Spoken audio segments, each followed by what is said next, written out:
So in the last class, uh, what we started, we realized the concept of natural convection, and we have derived its governing equation of flow. Now, for that, we considered a vertical plate and the flow that is shown here, the scenario that is schematic, on which we derived this governing equation. And so outside the boundary layer, by setting u is equals to 0, we arrived at this equation as well. But we realized if we place u is equals to 0 in this equation, we arrive at an equation that is a simple hydrostatic pressure equation. Now, in this governing equation, everything is fine except, say, this pressure term. So this pressure term, del P by del X, how do we estimate that? Okay, or further, how can we simplify this expression? Now, based on the understanding of boundary layer and its development, what we have realized is that, so in this case, remember, here in this direction is our y direction, that is the horizontal direction, and this is we have considered as x direction, that is the vertical direction. So that means the velocity in the x direction, if we designate that with a value called u, and in this case, if it is, say, v, fine. So what we have is that v is much lesser than u in the boundary layer. That means what we have, say, this as well as this parameter are, say, negligible, numerically close to 0.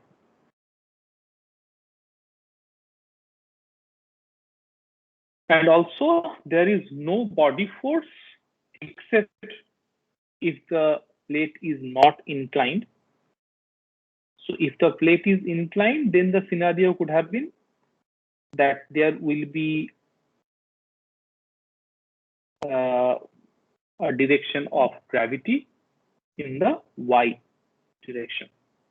But in case of this vertical plate, what happens? There is no gravity force in the y direction as well.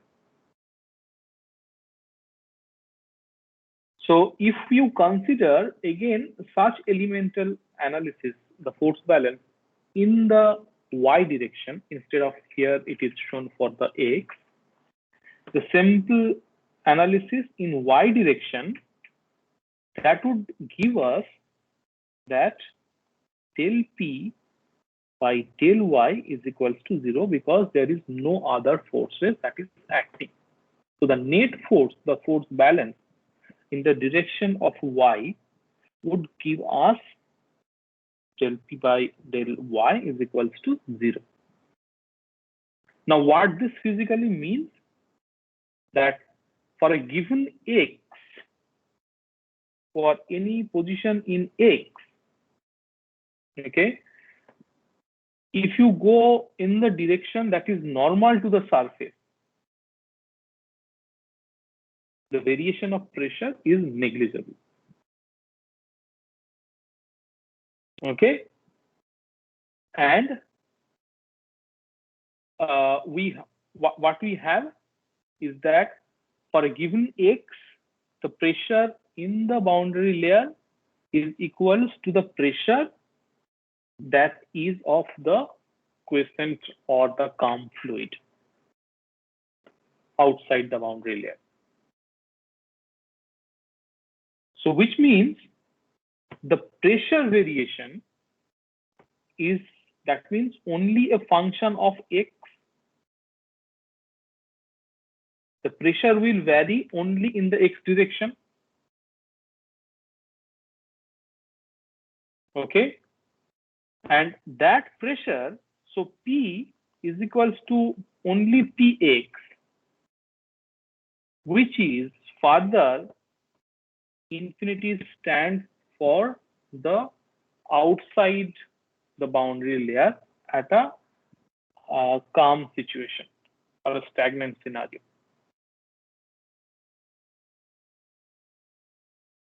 So which means what we have further, that del P by del X is basically del P infinity by del X, and this is from this knowledge that del P infinity by del X is nothing but minus rho alpha G.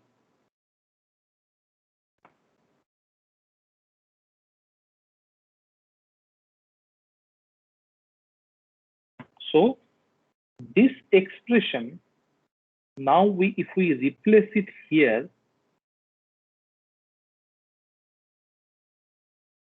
what we will have is that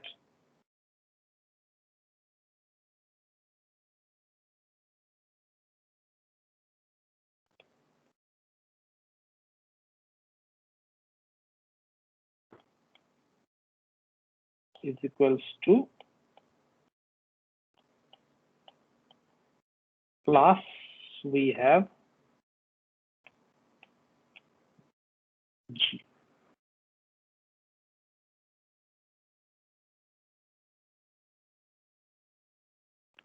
This is the expression that further we can simplify from the generic expression for a vertical plate.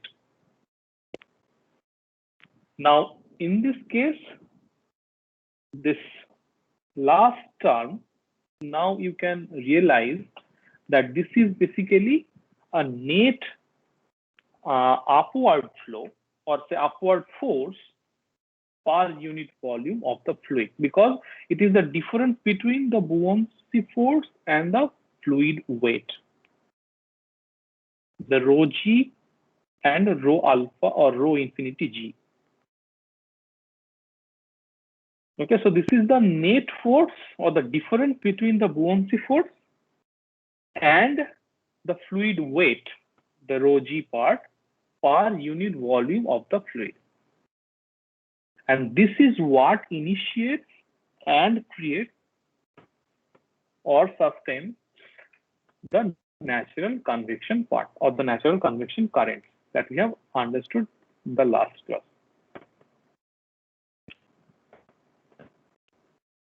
Now further, if you remember the expression of beta, the beta was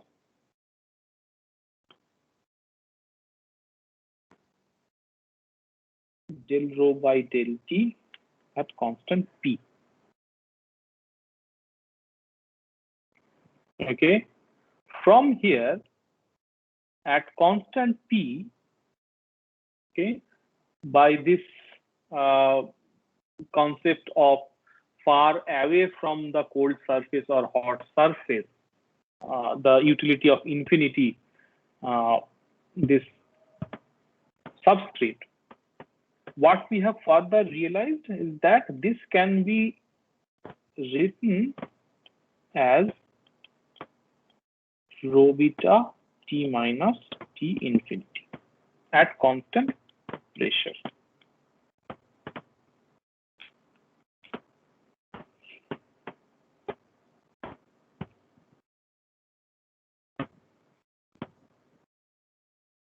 So this beta, the volume expansion coefficient, in the last class we have understood its utility, that we tried to find a relation between the density and the temperature, because this temperature difference or the temperature gradient creates the density difference, which initiates and sustains this natural convection.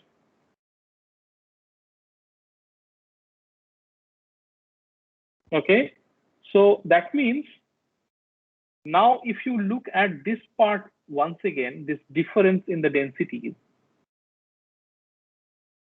we can replace this with this part. So what it means that this equation can further be written, the left hand side remains as it is. Okay, and if we further say divide the whole equation by rho, so what we have here is that U plus V del U by del Y equals to, this is nu, which is kinematic viscosity, because it is mu by rho y square plus we have here, now this rho is cancelled because we are replacing this parameter with this one, also dividing it by rho. So which means we have the G, the beta, and T minus T infinity. So this is the equation which governs the fluid motion in the boundary layer due to the effect of buoyancy in natural convection.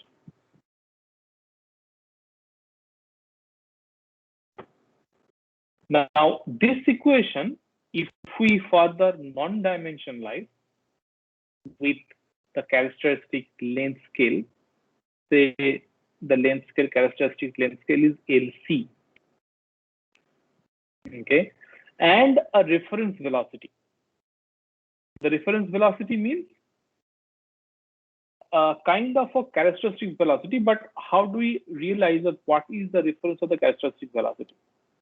That we can understand from the definition of Reynolds number, that basically the velocity, if we say capital V, would be the Reynolds number nu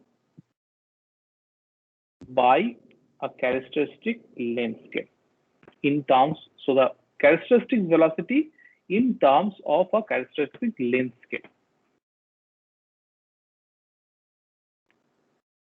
And since it is based on this characteristic length scale, so let's designate REL.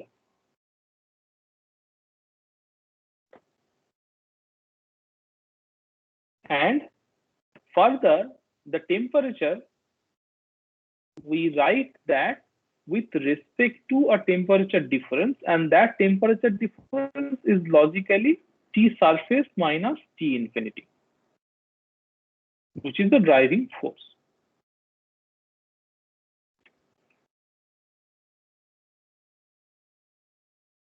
So that means what we have, if we try to non-dimensionalize it, the non-dimensional length scales are basically X by LC. Y star would be Y by LC. U star, this is the non-dimensional values by capital V. V star, if we define as the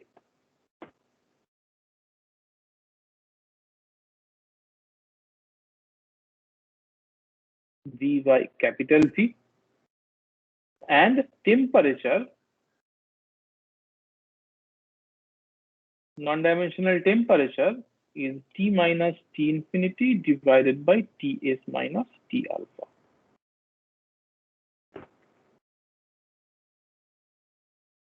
And if we now substitute all these non-dimensional terms here in this equation,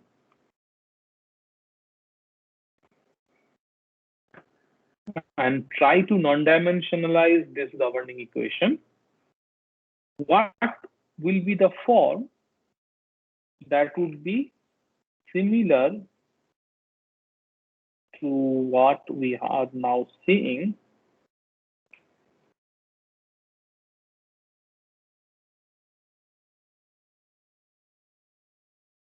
But there will be some additional term due to introduction of these.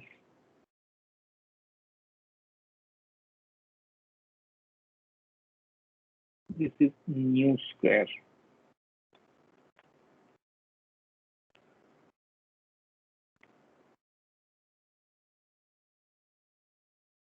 Plus 1 by REL. Sorry, this star means nothing here. This is the square. So 1 by REL and D2y by dy star 2.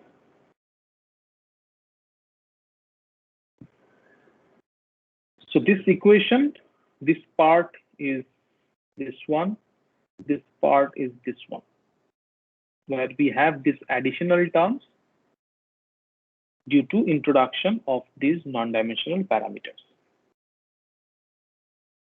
Now this whole term that now I am bracketing,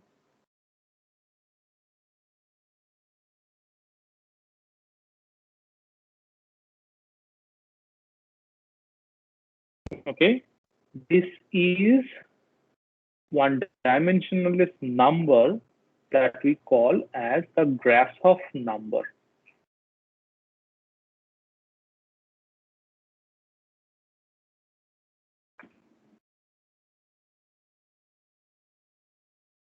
The way we write is by GR. And now since it is based on the characteristic length scale, say that GRL. So GR, or the Grashof number, we derive it based on the non-dimensionalization of the governing equation for the flow or the flow momentum equation in natural convection, where G stands for the gravitational acceleration, beta is the coefficient of volume expansion that has a unit of 1 by temperature or temperature inverse. Ts is the surface temperature. T infinity is the temperature of the fluid, which is sufficiently far from the surface influence. LC is the characteristic length scale of the geometry. Nu is the kinematic viscosity that has a unit of meter square per second in SI. So this Grashof number, like Reynolds number in case of forced convection, is the primary dimensionless number for natural convection, because this natural convection is characterized by the Grashof number, which is, now if you look at the physical significance of this term, you see that numerator is basically the buoyancy force, and the denominator is the viscous force. So it is the ratio of buoyancy force to the viscous force acting on the fluid. So it has same importance as of the Reynolds number in forced convection. So which means a flow is laminar or turbulent in natural convection would be governed by the critical value of Grashof number. Like in Reynolds number, in forced convection, we have the Reynolds number. In internal flow, there was a critical number.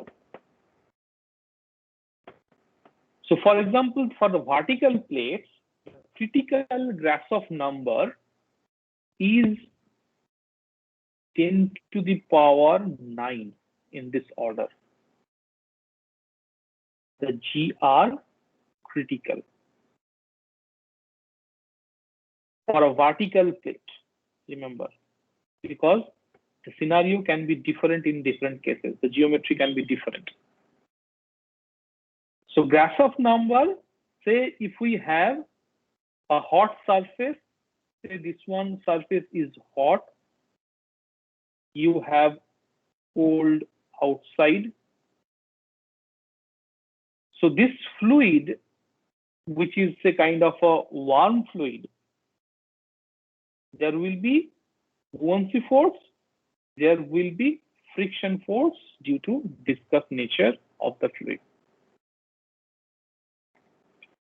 The net force, the force ratio is called the Grashof number. And for vertical plate, the critical Grashof number is in the order of 10 to the power 9.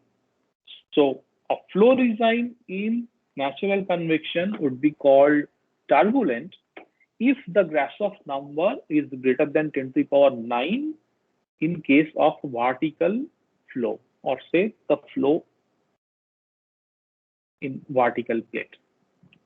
The natural convection happening in case of a vertical plate. Any question?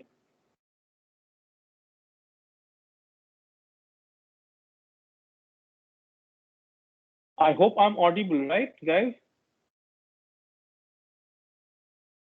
Yes, sir. Okay, perfect. So now there can be scenarios where you have external flow. That means there is forced convection along with the natural convection. So basically, it's a kind of an inherent thing that wherever there is forced convection, there definitely is natural convection. But the relative magnitude of these is different depending on a certain parameter. That when you should consider both, or say when you so typically when there is a flow, in the forced convection that we have seen, the flow inside a pipe, we have never considered natural convection in such case. The reason is that there is a parameter which, like the critical Grashof number, dictates whether you need to consider natural convection or it is negligible. So this relative importance on the mode of heat transfer by natural convection and forced convection is determined by the value, which is the Grashof number divided by Reynolds number square. The natural convection effects are negligible, or effects are negligible if this value is much lesser than 1. You need to remember this.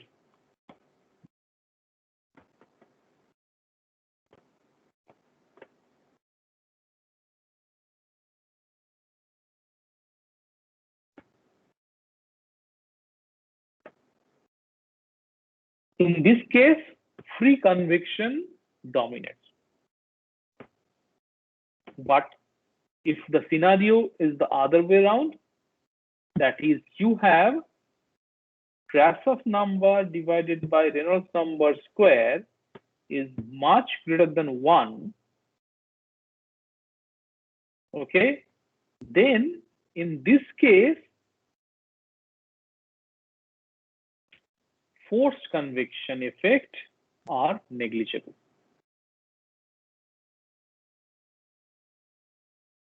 Here, the natural convection is the dominant mode of heat transfer. And both are significant. You cannot neglect simply any of those when you have the scenario Grashof number by Reynolds number square is numerically close to 1. Because you see the importance or the significance of this dimensionless number. The Grashof number tells that the ratio of buoyancy force divided by the viscous force. Reynolds number tells you that it is the inertia force by viscous force.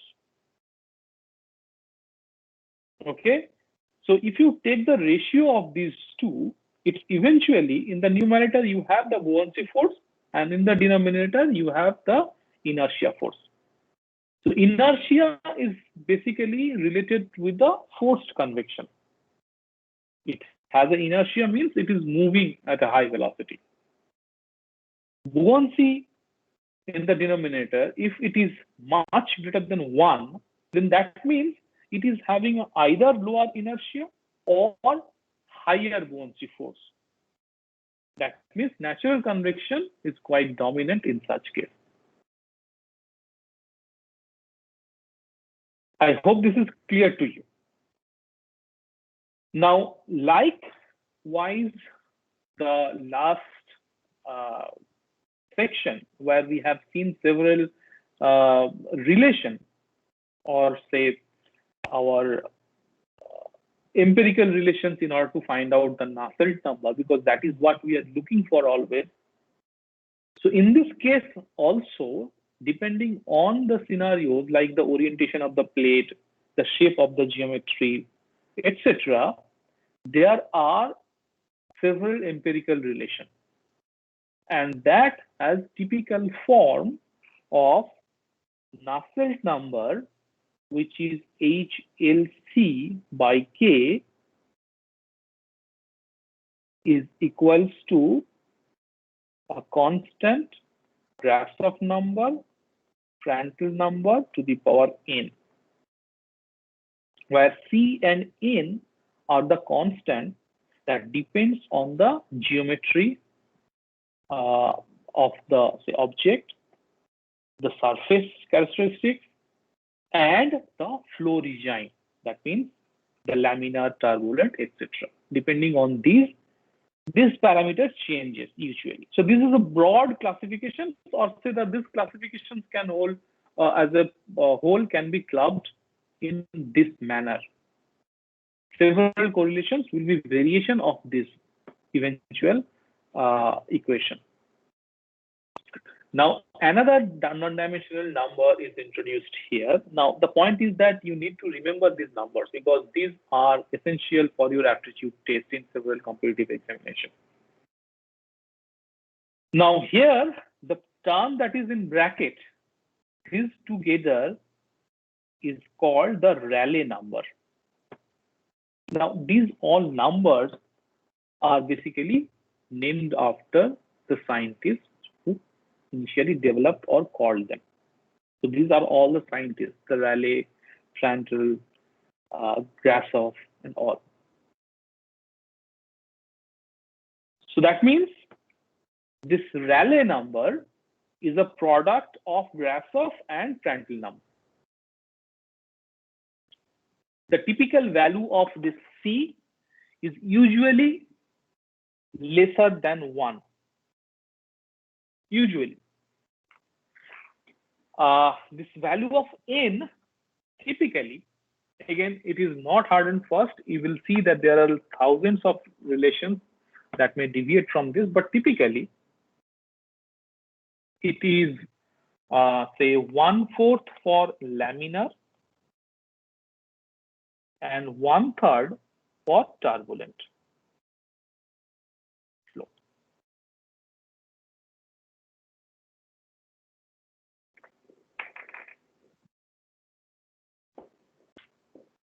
So the average Nusselt number is calculated for various geometries based on available correlations.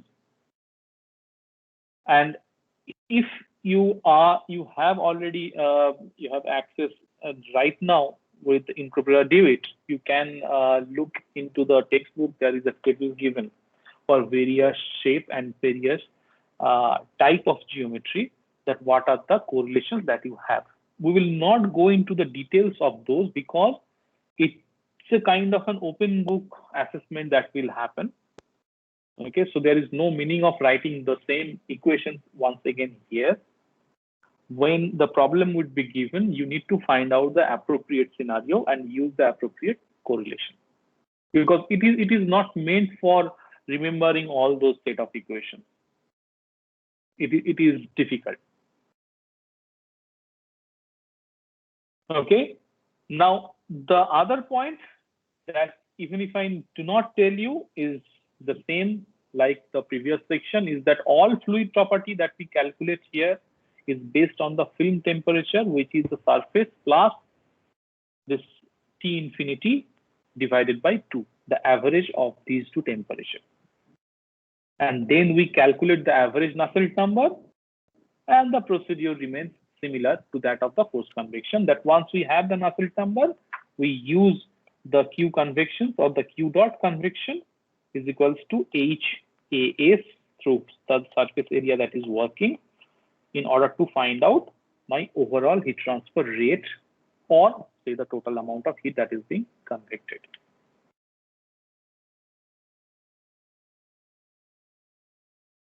So for example, that what kind of geometry you would be encountering is definitely the vertical plate, for which we have derived the governing equation. Now again, there can be two variations. That the vertical plate, now we understood that there can be two different types of surface boundary condition. Okay, one is that constant surface temperature, when we will have, say, the Ts is constant, and in other case we can have the Q dot S as constant, that is the constant surface heat flux, similar to the forced convection. Now, depending on the boundary conditions for a same geometry, there are again different correlations available to calculate the Nusselt number. But usually what has been seen in this case, that what be it say surface temperature constant or there is constant heat flux, the correlation, the same correlation predicts with a similar accuracy in both the cases. So there is no as such big difference or big deviation in terms of correlation. So same correlations can be used for vertical plate with Ts constant or Qs constant. The only thing is that when you have a vertical plate with this Q dot S constant, okay, that means the uniform heat flux, then usually the film temperature is based on the midpoint of this plate. That the, say, if you have a surface of this thing, so if this is the LC, then, or say the L, at the midpoint, because in Q dot S you realize that the surface temperature changes. Okay, instead of constant surface temperature where you have throughout the surface temperature is constant. In this case, the T surface varies. So the average, when you are taking this value, that is Ts plus T infinity, the fluid properties divided by 2 in this film temperature, there is no as such fixed Ts in case of Q dot S. Agreed? So in that case, what is taken typically is that T L by 2 plus T infinity divided by 2, if this is L.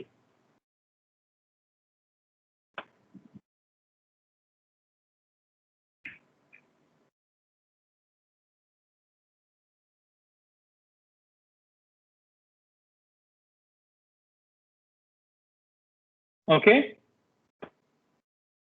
And then if we try to use this expression for such scenario, again there is no Ts, so again it is typically replaced by TL half, or the temperature that is at the midpoint of this plate.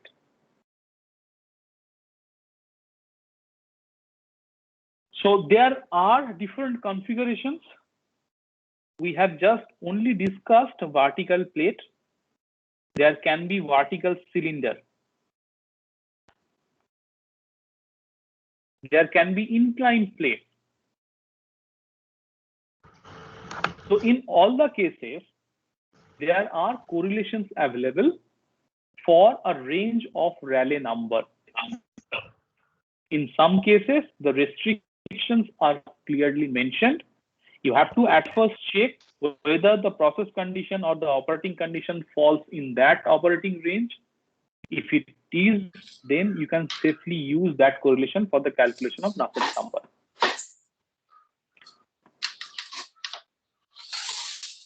Okay, so the other thing that you have to be aware is the consideration of characteristic length, because depending on the geometry configuration, so in this case, the height of the plate is the characteristic length in a vertical plate.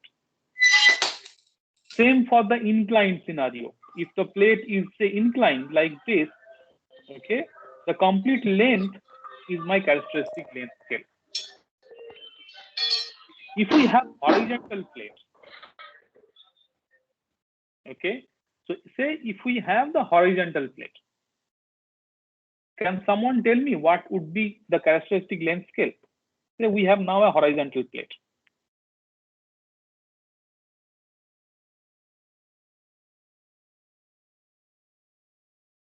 What is the characteristic, or what should be the characteristic length scale in this case, which has say surface area of A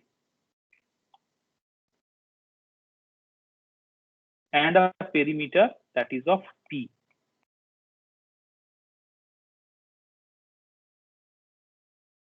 The characteristic length scale for this scenario you should choose as the surface area by the perimeter.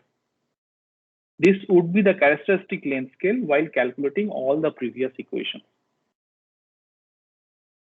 including the Grashof number. For vertical cylinder, it is the height of the cylinder. For horizontal cylinder, it is the diameter of the cylinder. And for sphere, it is the diameter.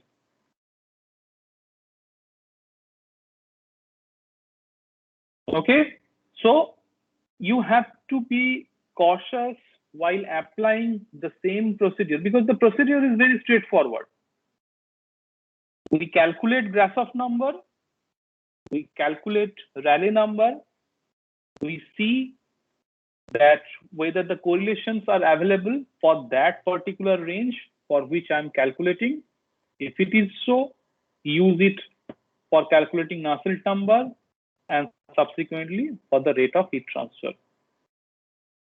But while calculating Grashof number, Reynolds number, Rayleigh number, the characteristic length scale depends on the orientation and the type of object. And while also choosing the appropriate correlation, check the boundary condition or the operating condition, because whether it is a constant surface temperature or a constant heat flux scenario for which you are applying.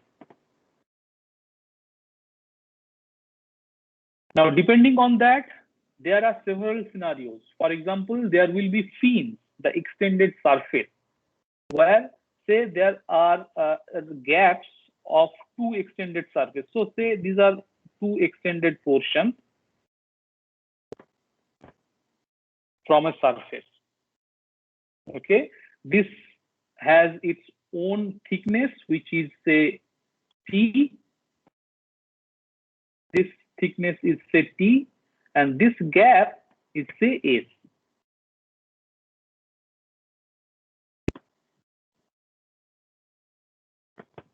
Okay, now then again, depending on the surface condition, that is whether it's a constant surface temperature or constant heat flux, okay, there are different correlations available based on this S and the T.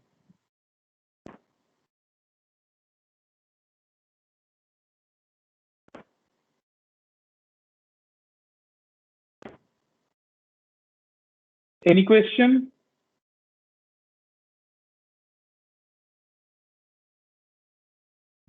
Now, I will just mention and then end this chapter certain thing that I want you to answer at first. So say, have you heard of, say, the double-walled coffee mug, or say kind of a aeroplane? You definitely have seen the aeroplane side glasses, the window glasses, right? Isn't it? Yes, sir. Now, what is the insulating material in those cases?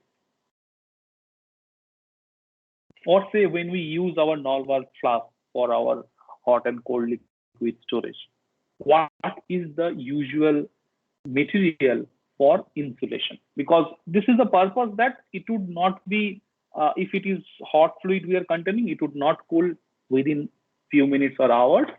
Or if it is a cold liquid, it shouldn't come at hot, the room temperature or the ambient temperature first.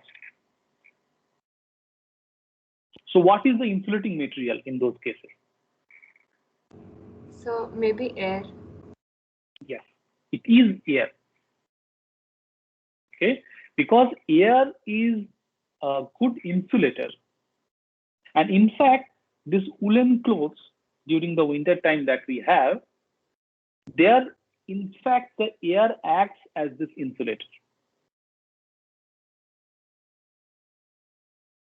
Okay, so what happens typically, the classical example of putting it air in this kind of insulator, that results from the concept of enclosure. The thing that I mentioned as, say, the double-walled coffee mug, coffee glass, or flask. Between the two walls, there is, say, the air which is trapped. So kind of the scenario, now you quickly tell me that I have two plates, and then I close this to make this as enclosure, two sides. And then I trap two different types of liquid or fluid here. Okay, say this light color stands for the lighter fluid. Okay, and say this dark color stands for the heavy fluid. My boundary condition is that this is a hot plate, this plate is cold. There is no other way that any heat transfer can happen. So neglect radiation. So in this case, now you tell me that how the convection current would be.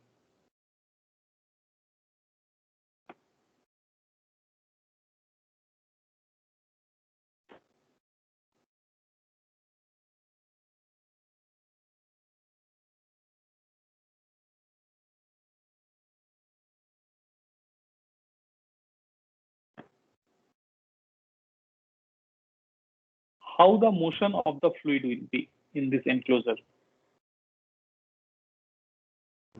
Sir, I think there'll be negligible motion because already the lighter fluid is on the top and the top plate is also hot. So there's no way that can come down, and the colder plate is in contact with the heavier fluid, so that will also not go up. Absolutely. So what would be the mode of heat transfer? Conduction. Absolutely. So there will be pure conduction in this case, and we will have Nusselt number as 1 in such case. And now, if I change the scenario, okay, that is your say, let me redraw quickly. So now again, I have two plates, which is enclosed. And now we have, say, the lighter fluid here and heavier fluid here. And the boundary condition is that this is cold, this is hot. So hot plate at the bottom, cold plate at the top. So the thing will, it will start to move, right? Isn't it? The convective current or the natural convective current will now trigger. So there will be a tendency that the lighter fluid will try to replace or displace the heavier fluid at the top, because we have, due to a hotter plate, the fluid density is, say, here lower, and it will try to go up, fine, but then there is a critical point before which it cannot go up, because if it is, the buoyancy force is not sufficient to displace this, then it will still remain, and the heat transfer will happen through conduction. But then as the Rayleigh number goes above this, above a certain value, which is usually 1700, the buoyancy force overcomes its fluid weight resistance. Okay, and then this, we have seen the natural convection current, and that happens in a kind of a sail-wise motion. That this kind of a motion, it happens. So this thing happens in a kind of a sail-wise manner, that within a small pocket.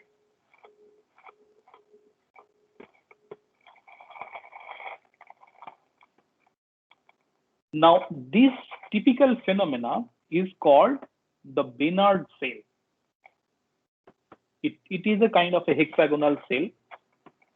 Okay, these are called, again, with the name of a scientist, the Bénard sail.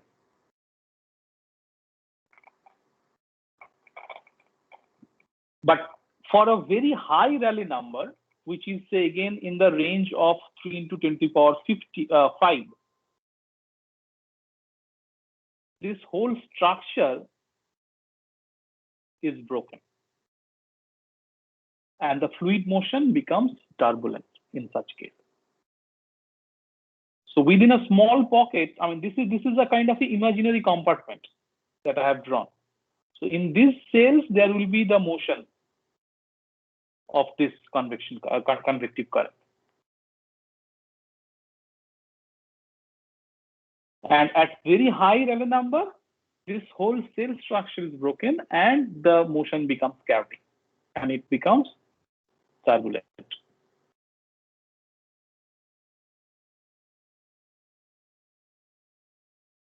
Fine. So this is another information you must know, that what is Bénard's sail in natural convection.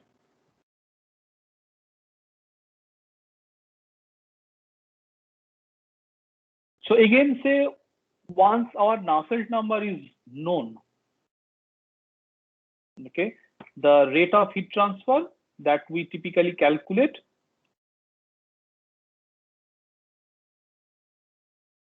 HAS, say T1 minus T2 or TS minus T infinity.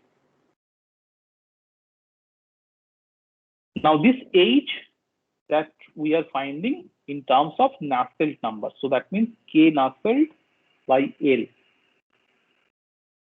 multiplied by AS T1 minus T2. So now if you consider or find an analogy or a similarity between this expression and this following expression,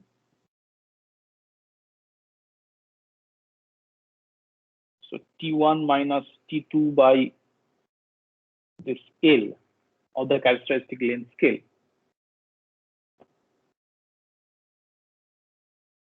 Do you remember this expression?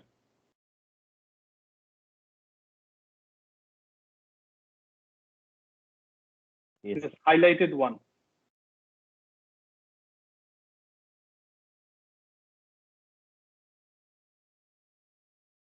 Do you remember this expression? Yes, Yes, sir. sir.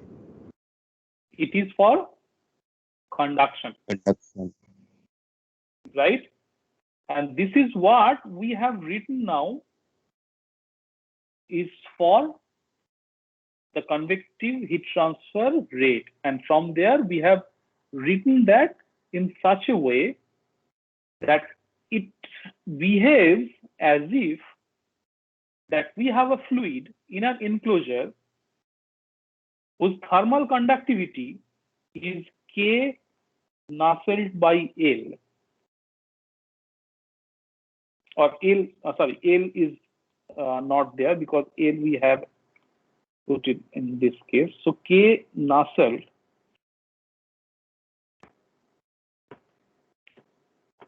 is the effective, or say the representative thermal conductivity of that enclosure. So in this enclosure, T1, T2, the top and bottom surface, if you consider it, we can rewrite that in this form. And if we find an analogy between the conduction heat transfer mode and this mode, these two equations, by comparing these two, we find that this thermal conductivity in conduction mode of heat transfer, apparently we have a form that this K Nusselt, if we consider that as an effective thermal conductivity of the enclosure, it acts as if a whole material having effective thermal conductivity of K Nusselt.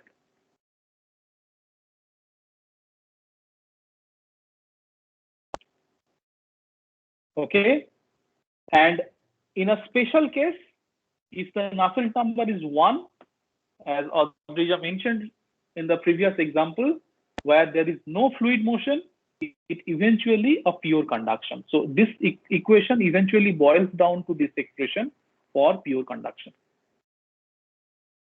if the Nusselt number becomes 1. So in a special scenario of natural convection, when the Nusselt number is 1, it is in fact the pure heat conduction problem.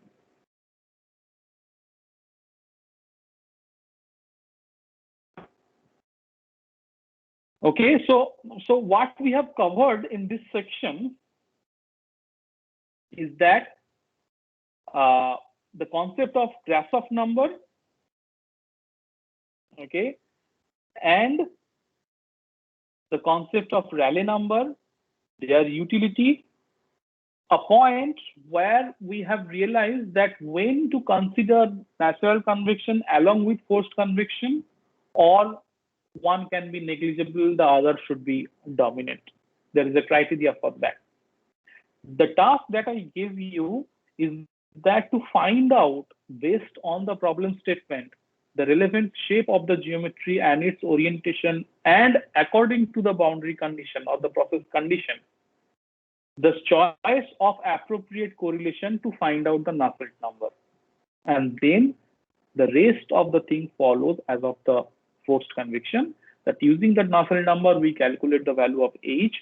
But again, remember, while calculating the Nusselt number with the help of Grashof, Reynolds, Prandtl, the use of characteristic length scale is important. There will be different scenario. To use it properly, you check the restriction of using that correlations that are typically mentioned either in terms of Rayleigh number applicability or Reynolds number, etc. Use that correlation, find out the value of Nusselt number, find out the value of H, use it for calculating the heat transfer rate. Now, the final thing that I would mention today, and we conclude our class, that when we have both, that is the natural and the convective heat transfer, the forced heat transfer condition. So say the scenario is simple, that typically when we have this scenario, say there is a hot plate, this is the colder scenario. So we have a natural convection that is happening like this. And then we have a forced convection. That means by a fan, we are blowing something, some fluid around it. The other scenario can be that we have a cold plate here. Oh, sorry. That we have a cold plate here. We have a, this is a cold plate. And then we have the fluid motion like this. But then there is a forced convection, which is opposing this motion of natural convection. And the other case can be, we have a spherical object, one which there is buoyancy force that is acting and rising like this. And then on the sides, you have a forced convection of the fan that is blowing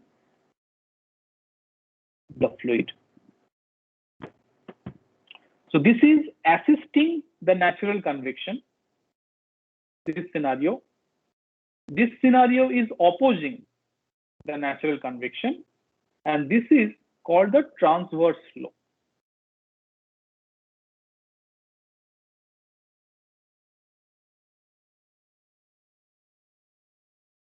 This is opposing flow, and this is assisting flow.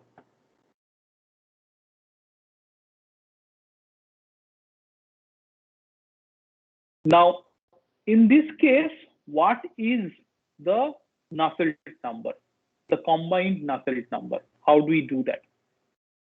Typically, the combined Nusselt number, if I mention that as C, okay, typically how do we calculate is that the Nusselt number for the forced convection, F stands for the flow force, plus minus, depending on the scenario, we have N stands for the natural convection to the power N whole to the power 1 by M.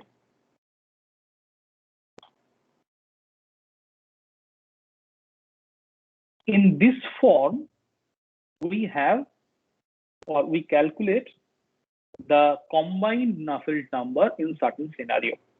The plus sign will be there when there is assisting and transverse flow.